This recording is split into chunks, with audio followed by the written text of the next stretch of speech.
So good Friday morning, everyone, and welcome to meteorological spring. While astronomical spring is still a few weeks away, meteorological spring is finally here, as someone determined that the time between March 1st and May 31st was the most spring-like in Wisconsin. And so here we are. And I hope you enjoyed Hinamatsuri, or Girls' Day in Japan, on Wednesday. And so we probably all know that there are a lot of signs that people look for that will ring in a time of year or a holiday or a season. And while I absolutely love winter, don't get me wrong, I really love the transition to spring, maybe even more so than spring itself. I love that gradual change from winter to spring. Signs of spring and hope and rebirth emerge gradually. Some of you shared yours with me before this. For me, it's things like hepatica in bloom, one of my favorite flowers. Spring peepers peeping, I listen for that cute sound. That more direct sun that Jenny mentioned that stays with us later in the day and starts to warm us under our winter coat. Hearing Bob Uecker on the radio again, I feel so much better. The fact that I can park on my side of the street again is nice. And you have things like the Hollywood award shows or the uncovering of potholes. These are all signs of hope that let us know that winter's wrapping up for the year. But of course, those of us that live in Milwaukee, we know that we could still get snow for a couple more months. But in general, we start to see and anticipate those changes. And I would guess that if you asked most people today to name something from the natural world that symbolizes that return to spring, the return of spring, these two popular figures are at the top, the American robin and the Canada goose. In fact, Aldo Leopold himself wrote in the March entry of Sand County Almanac, "One swallow does not make a summer, but one skein of geese, cleaving the murk of a March thaw is the spring." But for reasons I get into in previous episodes, including America's Next Top Robin and Every Which Way But Goose, neither of these birds are a reliable indicator of spring anymore, because for many reasons, including climate change and urbanization, both geese and robins can be found reliably in Milwaukee all year round. In fact, the call I still get most often from the public usually goes something like, "Hey, Tim, this is so-and-so calling, and I'm really worried because there's a robin in my backyard and it's the middle of January and I want to know what I can do to help it because it didn't fly south with its friends and it's in trouble." And people are quite surprised when I tell them that, yes, robins are here all winter now. And I think it's so ingrained in people that robins fly south and return in the spring that when I mention this change, I think they start to doubt me as a naturalist, and they probably hang up the phone thinking, "Oh, this guy does not know what he's talking about." But things do change over time. And that means we've been looking for the new harbingers of spring to replace the goose and the robin. Paul Smith, the excellent outdoors writer for the Journal Sentinel, suggested recently the sandhill crane. And I agree that that's a great candidate, because when you hear that haunting trill and see a flock of these huge ancient creatures fly overhead, it's easy to be struck with that awe and wonder. But at least in the city, you don't always catch the first sandhill cranes unless you're out at the right time. So for me and many others, spring is here the very first time you hear the conqueree of the red-winged blackbird soar across the landscape from the bird's bill to your ears.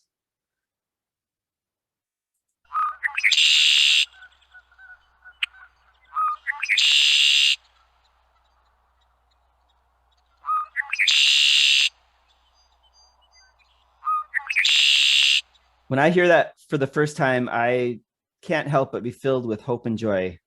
We survived another fun winter, and our breeding birds are bringing back the warmth and the sunshine. In fact, at the Urban Ecology Center, as I mentioned, there's an extra special joy if you were the first person to hear a red-winged blackbird, because your name goes down in the record books and posterity. For over a decade, there's been a fierce competition among staff and anyone in the community. Any of you all can be part of this, to be the first person to spot a red-winged blackbird in a UEC green space, UEC managed green space. And you need to write down the exact second you hear one, because the competition gets fierce. It comes down to a matter of minutes. And if you're just a bit late, like I was this year, there's no fame and fortune and bragging rights for you that year. So You got to do what I did, take my lumps, not dwell on it, and I'm going to train harder this off season. Before we look into the many wonderful stories from the Red-winged blackbird, I'd like to mention the parent site for the Backyard Naturalist, the UEC in my backyard. And incidentally, I was giving a talk at the Rotary Club of America recently about UEC in my backyard. And one person in particular took offense that we were using the term backyard because he felt we were excluding the front yard. And we got into an interesting discussion about how people use the different terms for the areas outside the places they stay. Backyard, front yard, side yard. And I was a little taken aback at his passion, but I appreciated that. And it was, you never know what's gonna ruffle feathers. But I appreciated that. But whatever you call the area around the house or other places you stay, there are fantastic stories and complex ecological systems in place. So I encourage you again to visit the UEC in my backyard's website. There's so much great material there, including a recent blog post about the Ecology Center Spring Phenology Challenge. So check that out, particularly if you're using iNaturalist. I also encourage you to subscribe to the Urban Ecology Podcast. And I'd just like to give a quick shout out to two community partners here in Milwaukee. First, Eric's Bike Shop is giving UEC members a 10% discount on most in-store purchases through the end of this year. And they do everything from bikes to snowshoes to skis. And then second, McGillis Weimer Attorneys at Law is going to sponsor the UEC in my backyard for 2 months of programming this year. So extra thanks to our community partners. Please patronize and support them if you can. And finally, I would like to give one extra special thank you to the subscribers of this Backyard Naturalist series. Your needed support allows us to continue to provide virtual content and hang out with a wonderful community of Backyard Naturalists every Friday morning. If you enjoy these episodes and have the means, please consider purchasing a subscription. And thank you again to all of you joining us here today. I'm excited to announce that next week we will be joined by guest host Dave Howell, author of one of my favorite books, Descent into Happiness. And he'll be giving you all a program based on his new book, The Serenity Experiment. And the title of his talk next week will be Backyard Serenity. So I encourage you to come to that one as relaxed as you can and with a clear mind and a clear heart. Okay, so for today's opening trailer, I mentioned we're going to go back a few weeks since you probably miss the snow, to a stunning presentation with beautiful words and imagery as Tori reads us a story in the snow. So enjoy.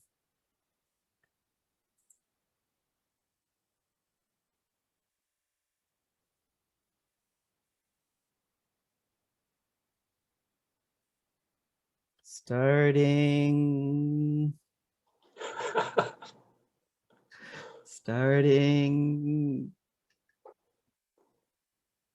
Tori, you might. Hey, it's Oh, here we Tori, go. and I've got a story for you.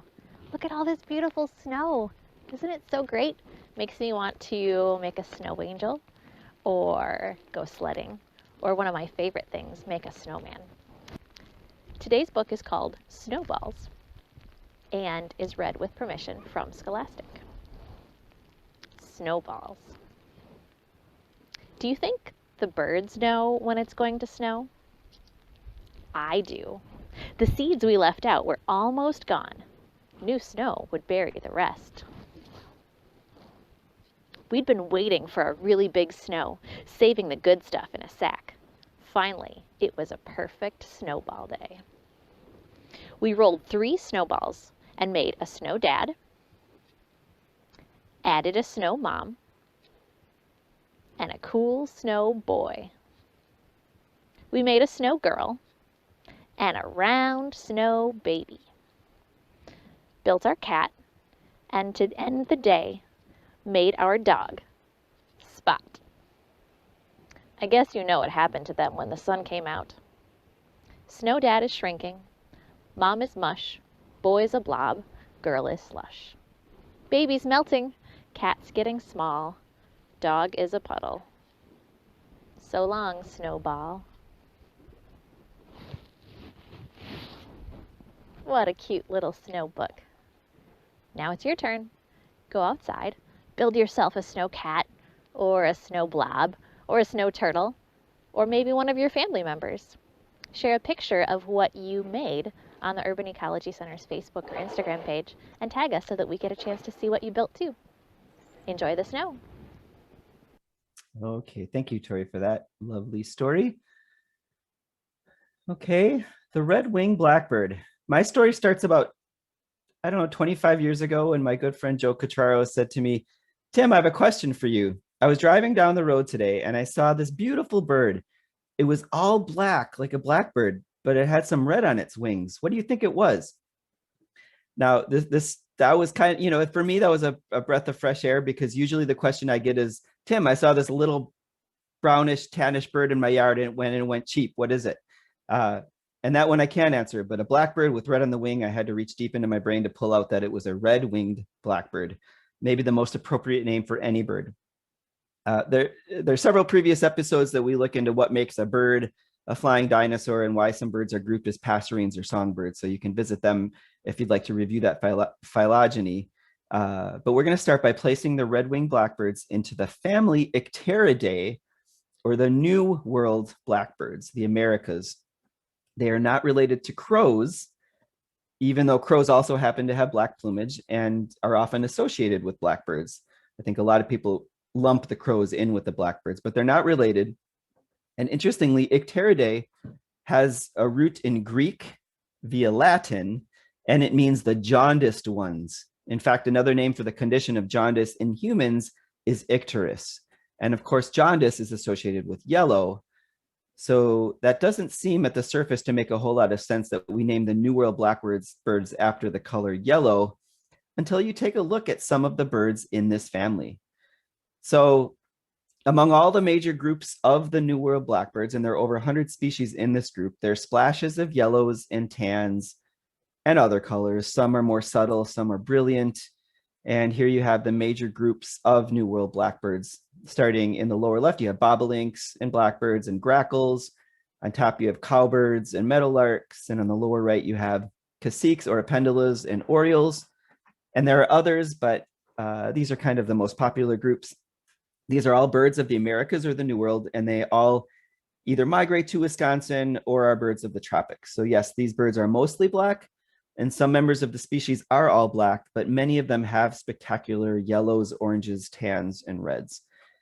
In fact, if we go back to this photo of the red-winged blackbird, you could see that another name for this bird could have been red with a splash of yellow and orange-winged blackbird.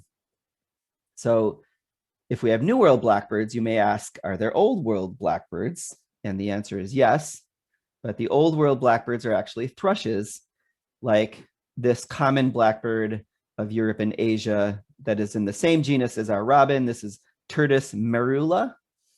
And just to add to the confusion, there are also Old World orioles, not related to our New World orioles, but with a similar plumage color pattern. Again, Old World referring primarily to Europe, Asia, and Africa. And so the confusion does not end there, because in addition to the family Icteridae, there's the family Icteriidae, which includes exactly one species, the also jaundiced yellow-breasted chat, which is no longer grouped with the warblers, because all of the bird phylogenists with the American Ornithologists Union want to keep getting paychecks, so they keep changing the relationships of the birds. An interesting characteristic shared by the New World blackbirds is something called gaping, an adaptation we saw with the starlings, in which they exhibit much more force in opening their bill than in closing it. It's like pushing versus pulling, or clenching your fist versus unclenching your fist. When we bite down, our muscles are contracting with force.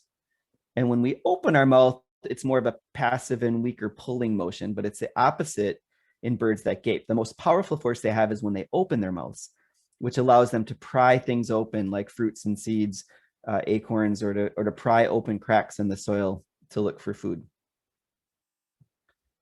Some New World blackbirds make beautiful pendulous hanging nests, including our orioles, and many of them are colonial, like this amazing Montezuma or Apendula colony.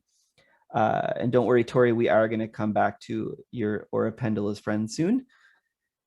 Red-winged blackbirds are in the genus, and I'm just going to apologize for my pronunciations for this entire slide. They're the genus Agelaeus, which has a Greek root meaning belonging to a flock, which is super appropriate because these are very social birds at certain times of the year.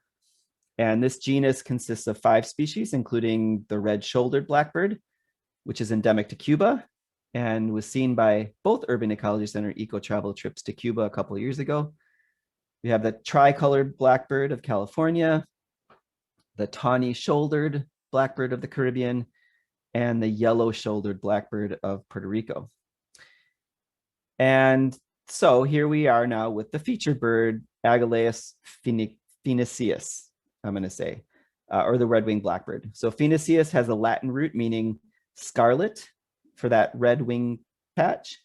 Of course, we can always go back and ask Joe why the English common name is red-winged blackbird. In the Anishinaabe languages, there are a variety of names for this bird. In one dialect of Odawa, it's called Memiskaniwigans, a bird with a wing of small and very red patch. And in Ojibwe, the bird is known as a siganak. Right now, and for the next couple of weeks, you're likely only going to see male red-winged blackbirds. The males are the first to come back to establish and defend a territory, which is more often than not a patch in a cattail marsh. They can be in other places, including upland forests, but mostly they're in wetlands and they're often on cattails. As soon as they arrive, they begin their iconic conqueree call, which is the mnemonic I had always heard until Chad Tomac said, you know, it really sounds like they're saying, vote for me, which is much better and really appropriate because at first, while those males are signaling to other males that, hey, this is my patch, that this patch is taken, stay back. But pretty soon they'll be advertising to the females to come to their patch instead of the other guy. And so they're saying, vote for me. And then in a couple of weeks, we'll start to see these birds arrive.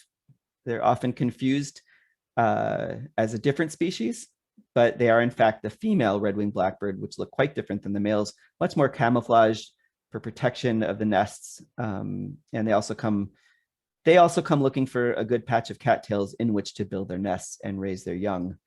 And this one looks like an especially acrobatic bird. In some birds, females are characterized as looking for the best traits in individual males, which can indicate things like good genes or strong parental skills or a combination of traits.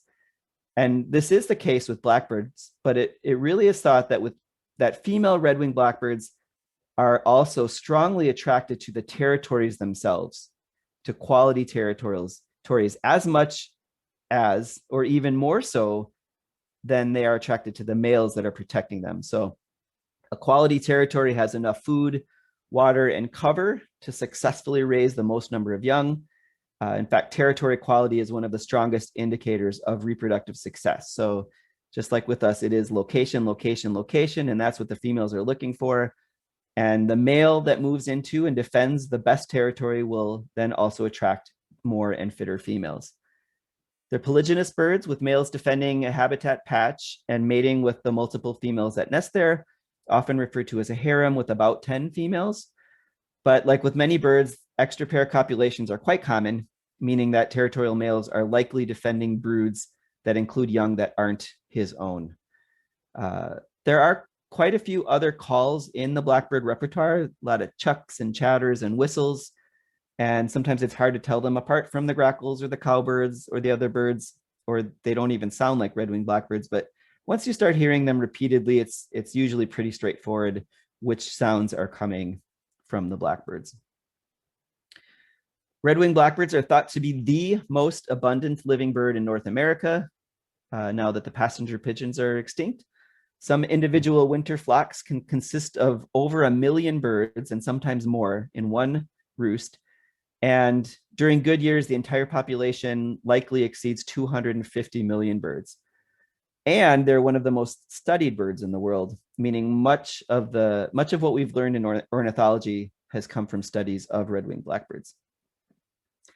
Here's roughly the range of red-winged blackbirds, with the areas in blue representing the summer ranges.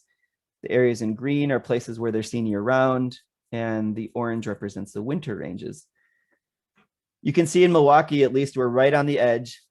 And hopefully this doesn't mean that red-winged blackbirds are going to follow the path of the robins and geese and start sticking around regularly all year long, which would mean we'd have to find a different harbinger of spring, but at least for now, we're safe. Migration is partly determined by age and sex. So young males will migrate the shortest distances, which puts them at risk during harsh winters, but then puts them at an advantage of being the first birds back in spring. There's likely something akin to what we call a home field advantage in birds like the red-winged blackbird, in that it's easier to defend a territory patch once you've established residence than it is to push someone off of an established territory, which likely explains this mad rush to return in the spring, even though we still have quite a bit of snow on the ground. So as I mentioned before, once males arrive at a territory, they start singing and displaying. So here's a nice little video from the Cornell Lab of Ornithology explaining territoriality in redwings. And one thing I want you to look for is not only that when they're singing, look at how they're carrying their bodies when they sing, how they kind of puff up their feathers and their wings, especially those red epaulets on their shoulders, that to make themselves look bigger and more menacing. So we'll watch this video.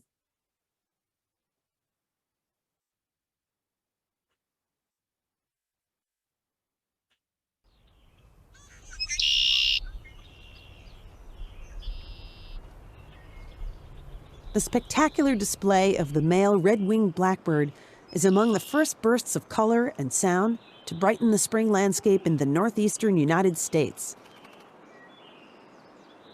Brilliant red and yellow epaulets flash as they fly through fields, pastures, and their favored habitat, wetlands. Males begin these flamboyant displays weeks before female redwings return from southern wintering grounds. This display by the male in the foreground is directed at the male in the background, a strong signal of territorial ownership.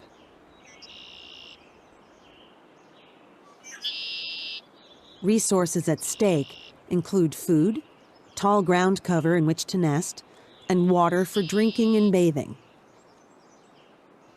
The quality of habitat held has as much or more to do with the health of the offspring as do the genes of the parents.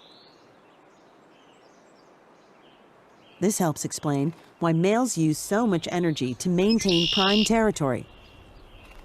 Females are as interested in the terrain a male holds as they are in what he looks and sounds like.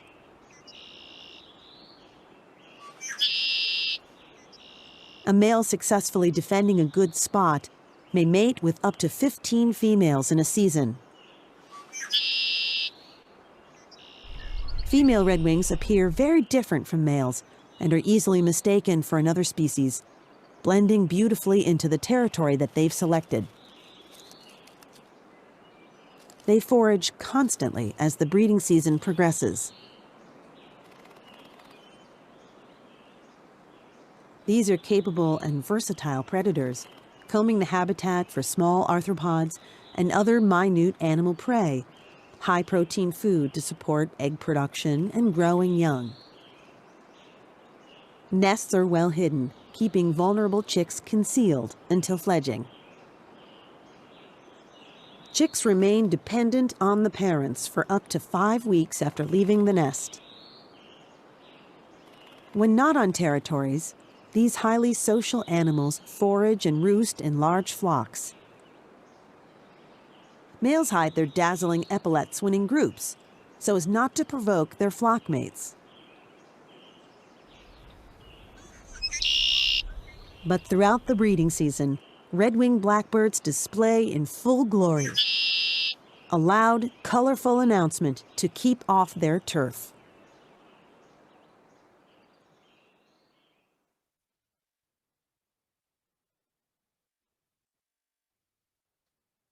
So again, like the video helps illustrate that when you hear that song, that iconic song, the birds aren't just singing, they're posturing. They're displaying those bright red epaulets, and epaulets are a fairly reliable indicator of male fitness. So older, stronger males usually have larger, brighter epaulets. And I get into this in another episode, but when researchers cover up or artificially shrink or make duller these red patches, in studies, those birds become less successful at defending territories.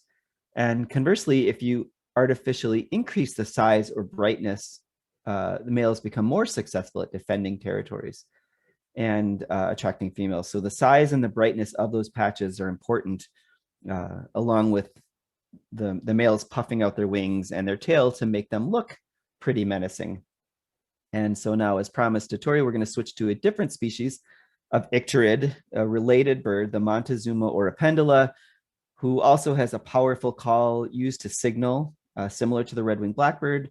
These are down in the tropics, and they also use their body in concert with the call to emphasize the signal. But he takes it to a much more extreme and almost comical form of display.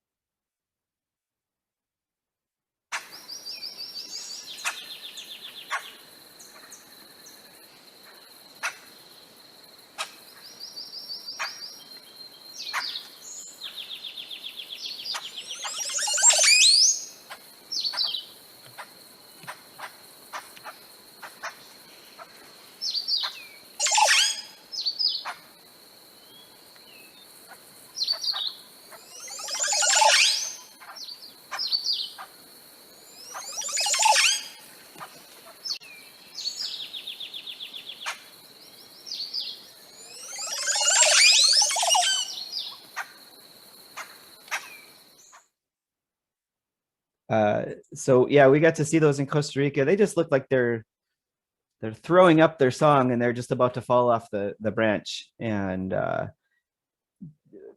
actually, if you visit the Milwaukee Public Museum Rainforest exhibit and you look at the ceiling, you will see these Montezuma oripendulas and their nests, and you'll hear that call, but unfortunately you don't see that full effect of them doing the little half loop-de-loop that you saw in the video. So once a territory is established and a group of females, again, maybe up to 10, have all built their nests in this colony and laid their eggs, they get to the task of raising young. The territorial male does little in the way of child raising, but does a lot when it comes to defending nests from potential predators. And that kind of becomes their thing. They will aggressively attack things much bigger than them and become a general pain in the butt to whatever it is that comes into their territory until it leaves their territory. So sometimes the thing is an eagle, and here you see a red-winged blackbird surfing on an eagle, and it's actually attacking it, and because it wants it off its territory. Here's a red-winged blackbird attacking a great blue heron or an osprey, birds that are much bigger. We have this one, I love this one, attacking a raven in flight. Going up to a harrier hawk, a red-tailed hawk. So you see the pattern that the red-winged blackbirds are attacking birds much larger than them with abandon. And even the biggest of them all, you have one attacking an ostrich here at the Pittsburgh Zoo. And the reckless abandon does not stop at birds. So here's one letting a moose know it's not welcome near the nest, and they'll attack deer and cows and horses. The size difference does not seem to matter to them. And then, of course, this aggressive behavior really hits home when it comes to humans. So red-winged blackbirds have a long track record of attacks on humans. There's news stories about it, just like with the turkeys. And it's so much so that management areas like public parks, they need to consider this, including the Urban Ecology Center, where we've run into issues in our parks where aggressive red-winged blackbirds cause problems along certain trails. And one of my absolute favorite volunteers wrote me an email yesterday when she found out I was doing a program on red-winged blackbirds, and I'll read it to you. Tim, I saw 2 red-winged blackbirds at the lakefront yesterday. They really think they own the area around the lagoon. They're probably my least favorite bird. Don't like their raucous call, and I have been attacked by them several times in spring and summers past. They fly very low, sort of land for a second on your head, peck your head, then zoom away. What is the matter with them anyhow? So I think I'm going to print and frame that email, but it pretty much sums up that red-winged blackbirds are extremely aggressive during nesting and won't be intimidated by anything that enters their airspace, including and especially humans. Once the young are raised, however, they become much more tolerant of other beings, including each other. And in late summer and early fall, the territories break up and the birds start to amass in huge numbers. So my father and I were canoeing at Plum Lake in northern Wisconsin in August a few years back. And we approached an area where the open water kind of narrowed into a channel between two large patches of cattails. And it was relatively quiet. And then all of a sudden, a good 400 to 500, maybe more, red-winged blackbirds just burst up from both sides of the cattails all at once with this rush of flapping wings, as if it were out of thin air. And we didn't know they were there. So it was startling but beautiful. And this is representative of these late season flocks and roosts post nesting. Another of my favorite red-winged blackbird flock stories took place during an eco-travel trip with Bill Miller. And I think we were in Indiana near sunset. And we came across what I can only describe as a river of blackbirds that literally stretched from horizon to horizon. There were tens of thousands and probably 100,000 or more blackbirds, and not just red-winged blackbirds, but brewer's blackbirds, rusty blackbirds, cowbirds, grackles, all overhead, likely heading towards a roosting spot. And it was just awe-inspiring and one of the most powerful natural events I have ever witnessed. And I've talked about this moment many times since. And then, so while I was kind of looking for things for this episode, I came across this video of someone else who experienced a similar situation and used similar descriptors. So it's a longer video, so I'll just play a minute of it or so, but it doesn't do justice in terms of the awe that I felt. But for me, I thought it was great that he uses similar words that I did. And you'll see that starlings aren't the only birds that do these murmurations, although maybe they're the best at it, but flocks, these mixed flocks of blackbirds also can do it too.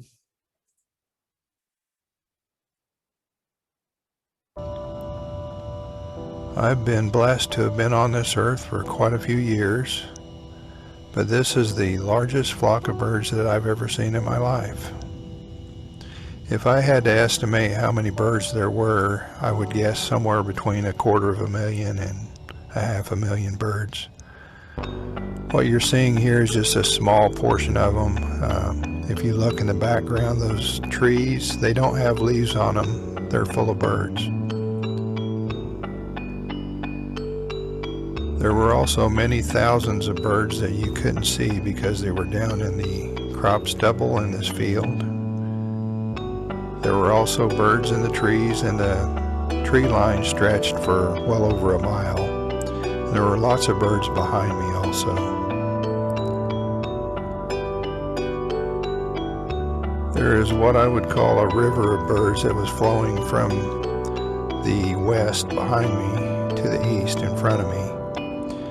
And those birds just continued to move from the west to the east for the entire time I was on that dirt road, which was probably 15 to 20 minutes. The best I could tell, most of these birds were red-winged blackbirds, but I guess it's possible that there were a few other types of blackbirds mixed in.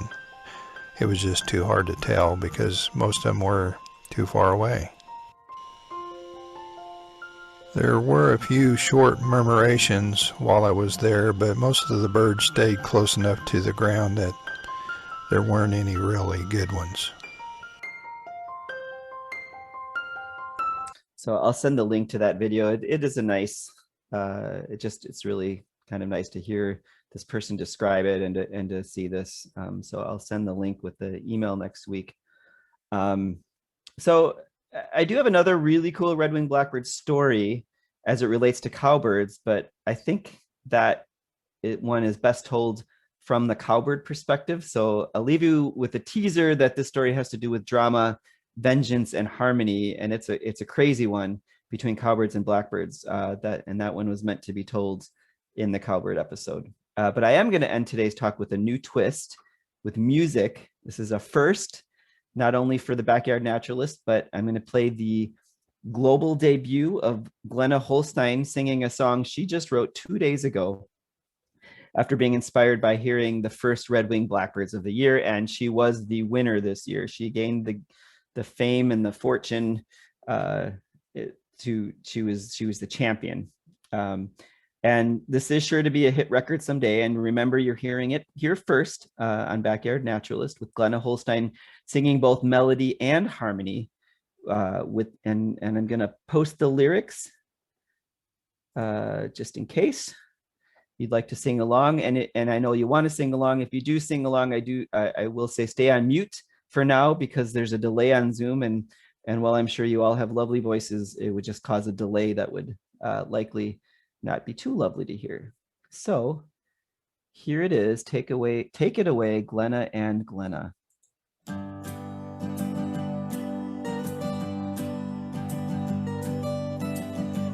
Welcome back, you red-winged blackbirds. It's a big day, at least for us bird nerds. Sleek black feathers, red sunshine on your wing. Seeing you reminds us that it will soon be spring. Welcome home, springtime friends. Please stay with us till summer's end. First red-winged blackbird, joy beyond words. Welcome home, springtime friends. I hear your voice and it's like winter snow melting. Your cheery trill reminds me of a warm summer day. And though in a few months you'll be on all my nerves, I'll focus on my joy today. Joy today.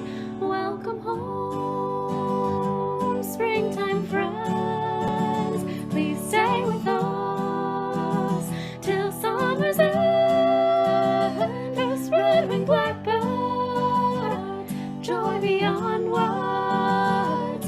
Welcome home, springtime friends.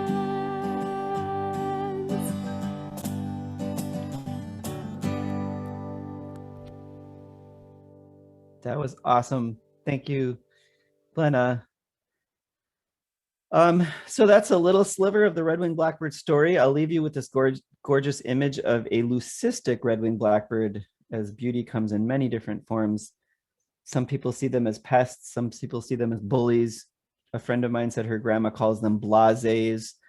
But I think Glenna really captured how I feel about them in her lyrics as springtime friends that bring joy beyond words, especially when you hear that first trill of the year with the snow melting in February.